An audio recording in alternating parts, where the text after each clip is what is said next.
everyone. Welcome to Speakers Bank Podcast Disability Edition. And this is Lauren Hayes' second episode of two series. I'm Mary, a member of the podcast team from Speakers Bank from JTI. And this episode, Lauren will share to us her freelance work and also, most importantly, anything about the audio description of her employment. Good morning, Lauren. Hi, Mary. Thanks for having me again. Thank you so much again for this opportunity. And could you please share to us your first venture into your workforce? Please tell us about your job description, Lauren. Thank you. Yeah, sure. So my first paid position, actually, when I was at school, I'm a musician, and so I did have some paid gigs, and that was, I guess, just kind of money on the side sort of thing. Not too many, but I guess if you really want to be technical, that was kind of my first sort of foray into the getting some paid experience. And now at university, I did a lot of volunteering with student groups on campus, as well as with Young Blind Citizens Victoria, which was the youth branch at the time of Blind Citizens Australia, which is the peak body representing people who are blind throughout Australia. And that for me was kind of like my work experience. A lot of my friends who were able-bodied had jobs, summer jobs, sometimes weekend jobs in retail or in hospitality.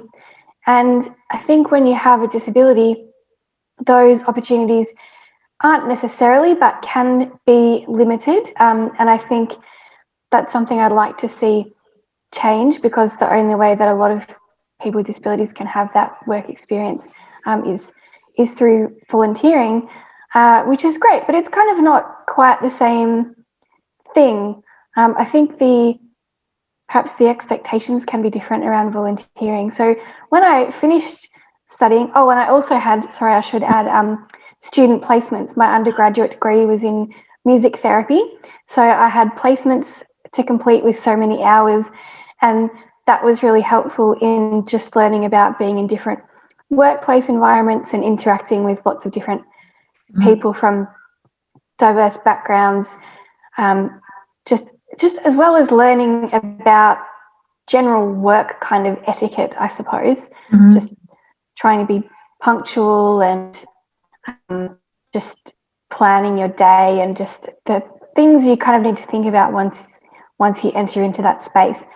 So when I left uni, my career path went in quite a different direction. So the first job that I got was at an organisation called Women with Disabilities Victoria, and I was working there as advocacy and leadership development officer, helping to develop programs which empowered women with advocacy skills, particularly understanding the systemic issues that affect women with disabilities. And so we had a focus on improving access to healthcare, in particular. I did quite a bit of work around that.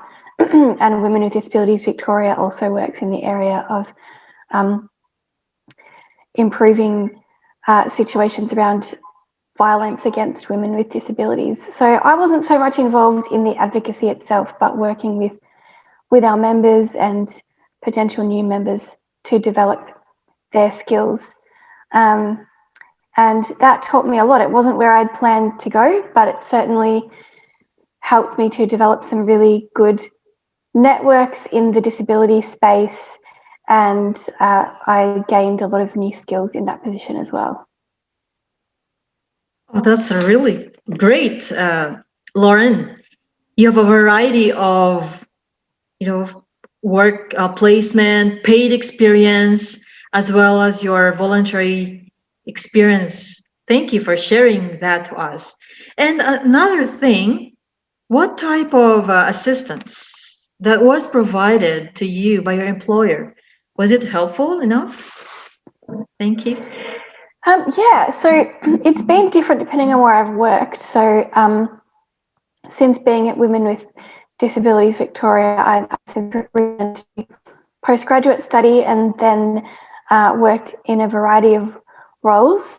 So I worked in web accessibility, I worked in audio transcription, I also worked um, doing some casual work, writing, historical writing and research work, and then more recently as a tour guide and workshop facilitator for something called Dialogue in the Dark, which was a social enterprise run through Guide Dogs Victoria, which is unfortunately now closed. And now I'm working for myself, which I know we're going to get to a little bit later in the podcast. But when I was working for employers, it's been quite different throughout the process, just depending on the organisation. Sometimes I was working from home and sometimes was working in an office environment. And what was probably consistent throughout all of those was job access, which Uh-huh. is a government scheme that provides funding for workplace modifications. So any additional tech that you might need in your role. So for me, it was speech software to install on the computer so that I could use the computer in the same way that all my colleagues did. Or it might have been, I know for one position I got funding for a Braille note taker. Uh-huh. And there are all sorts of things that people might ask for to assist them. And that I think is really important because a lot of employers worry that when they take on people with disabilities, it's going to be really costly for them, but Mhm. there is assistance available so that they don't need to contribute to that. In terms of just general workplace environment and working with colleagues, um, I was quite upfront just in letting people know, in the staff room, is it okay if we try and keep things in the same place? So putting the tea and coffee in the same spots, or maybe sometimes we would stick tactile markings or braille on certain things so that I could find things a little bit more easily and use the amenities and facilities independently. So I wasn't having to ask people for help in that. And I think that's really important as well. And then for some organisations I worked for, and I think because mostly I've worked in the disability sector, so everybody has been quite understanding of things that I've needed, but in some cases I've had to kind of perhaps be a little bit more, what's the word? I've had to advocate a little bit more for what I've needed. So it might just be documents in accessible formats, or just asking specific questions about something in the workplace that I'm not sure of. Um, and so it's really important when you're going into that environment knowing what you need.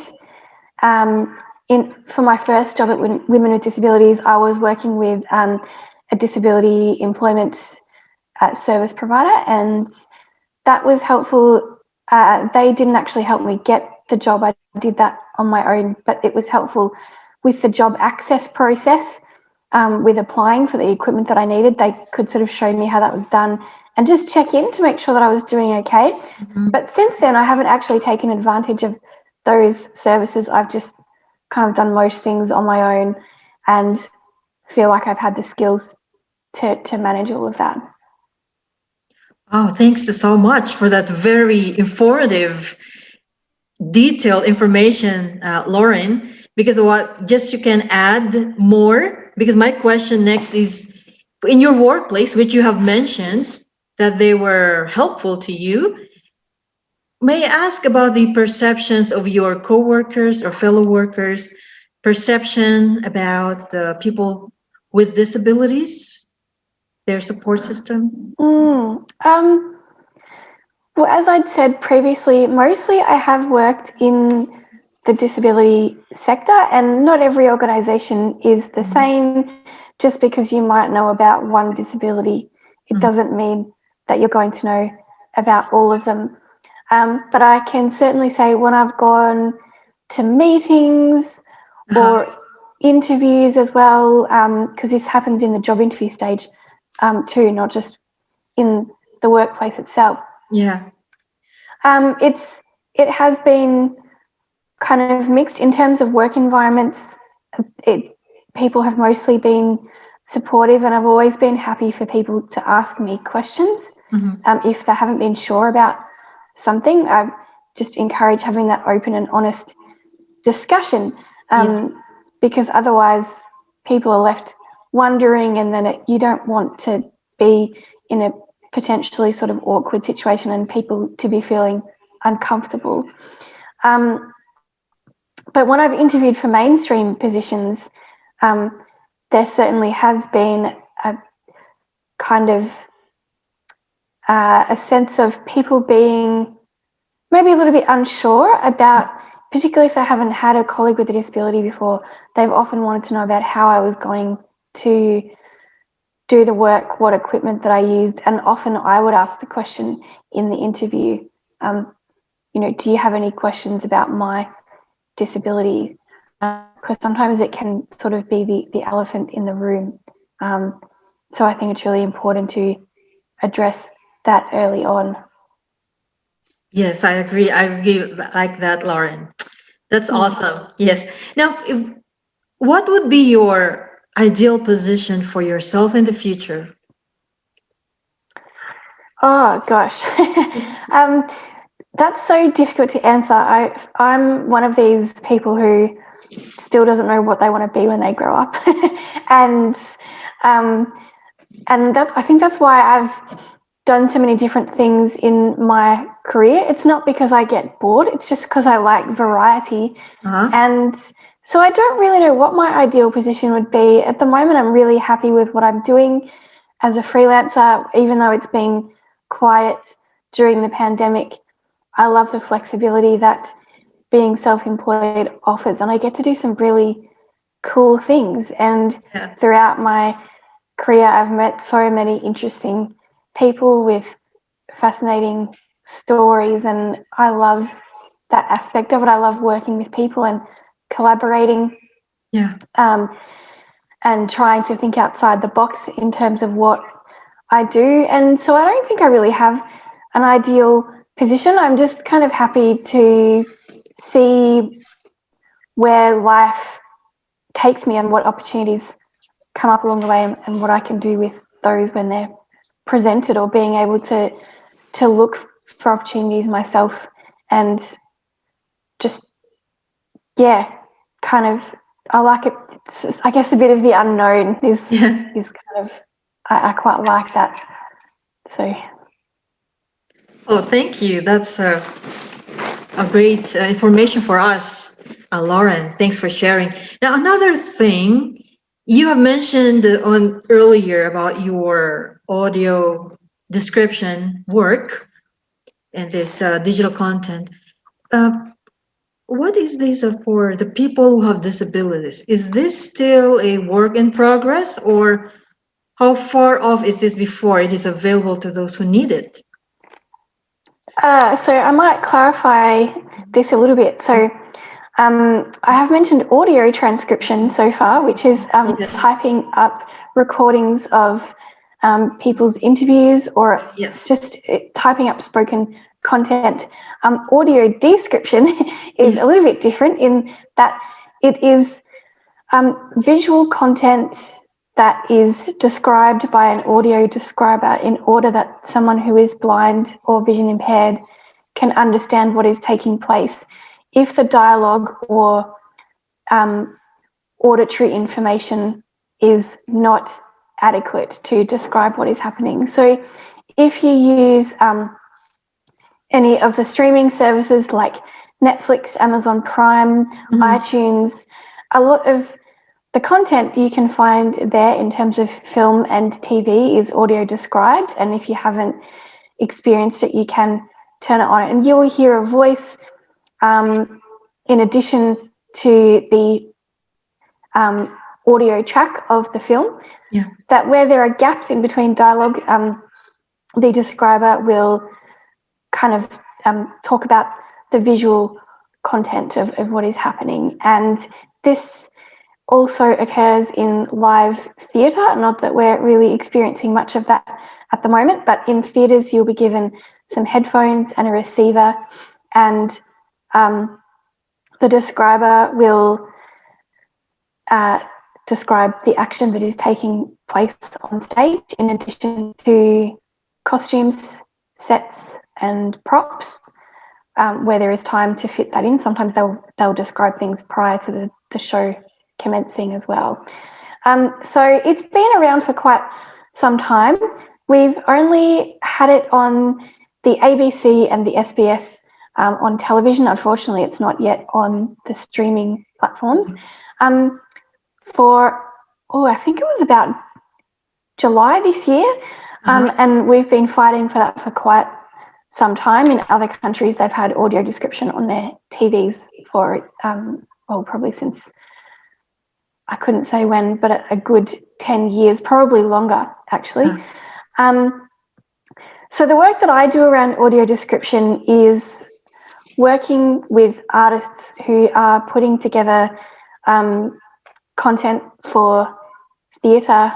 At the moment, they're working a lot with digital content because we can't be in theatres, and they're wanting to have that content audio described. So as a user of audio description, I will give feedback about the description process. I don't do the describing itself. It's a little bit tricky when you can't see what's happening, but just offering my feedback around not just the audio description, but access to performance as someone who is blind.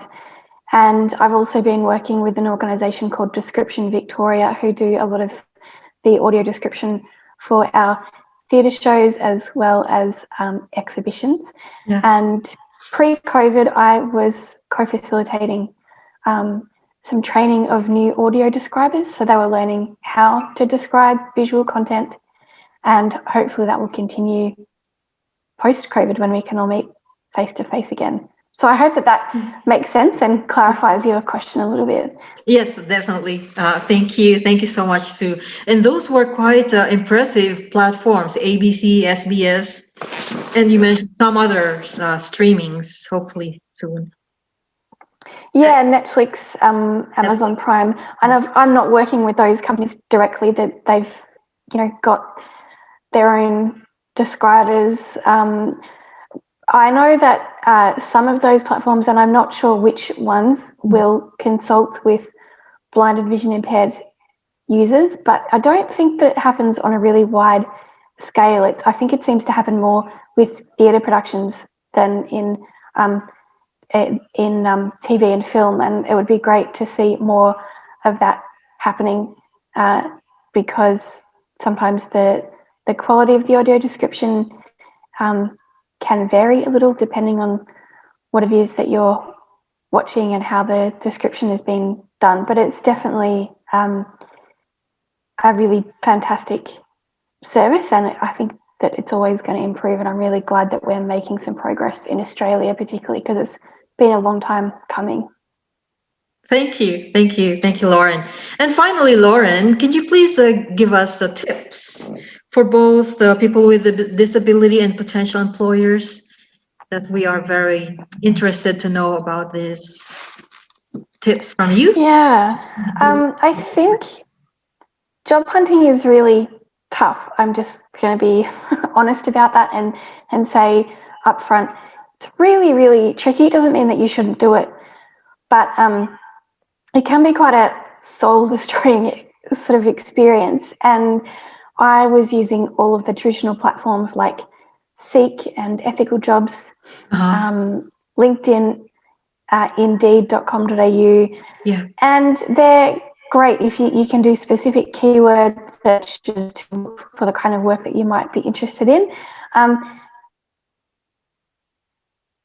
that is the kind of thing that a disability employment service provider will do for you as well. And so I found that I just preferred to do that on my own, and I would have sighted friends look over my resume or cover letters just to make sure that the formatting was correct.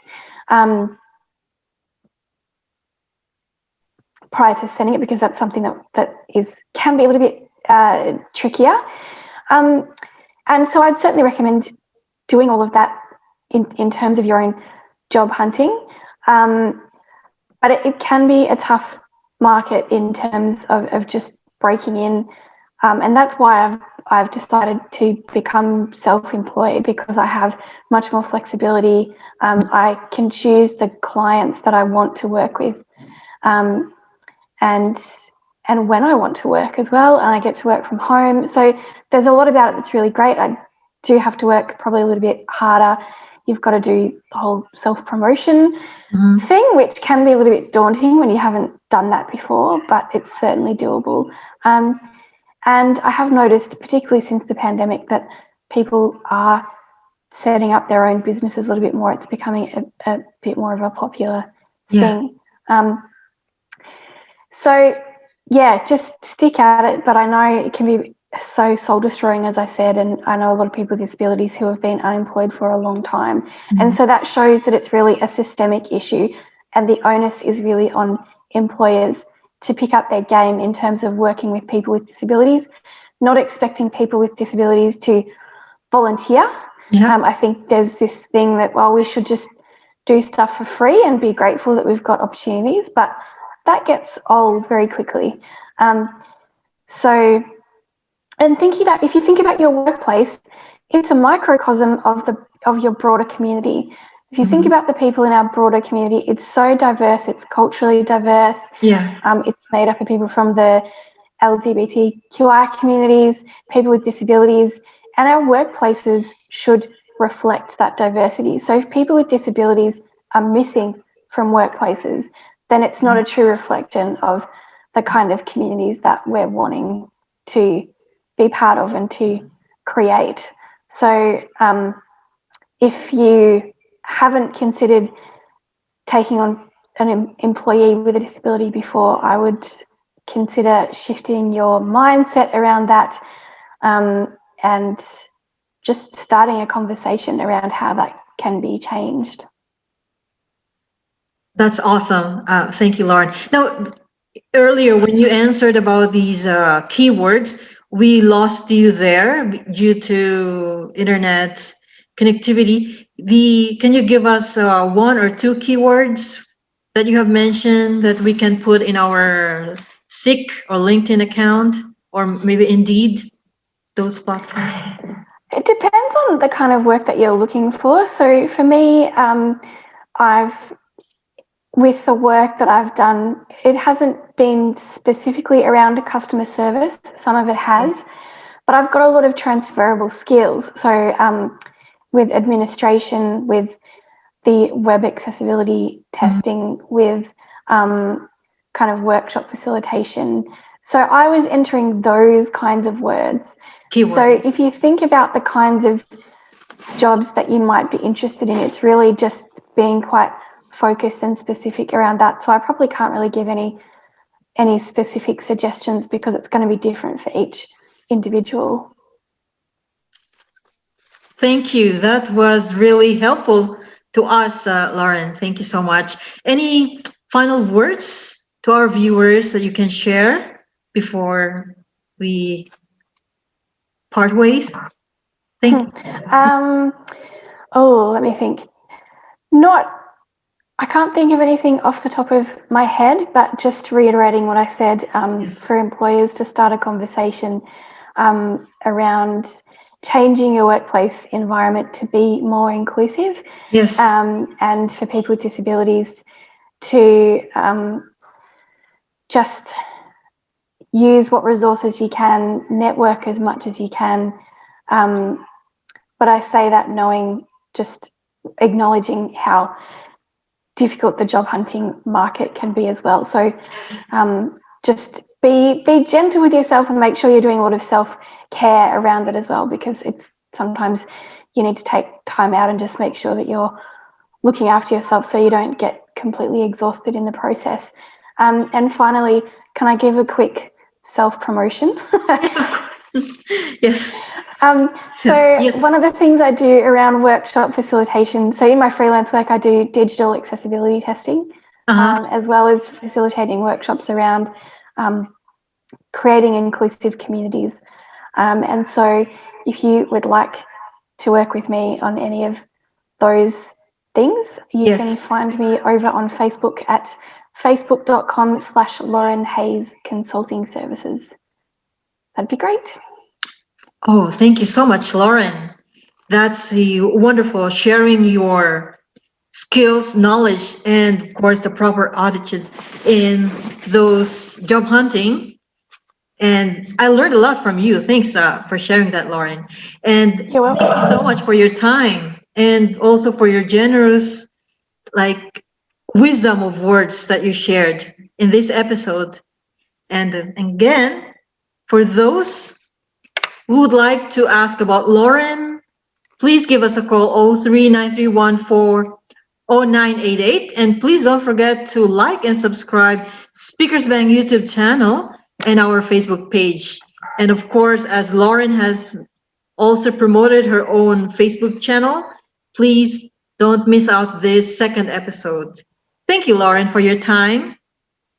Thanks, Mary. Thank you so much. You have a lovely day, okay? Thank you, you too.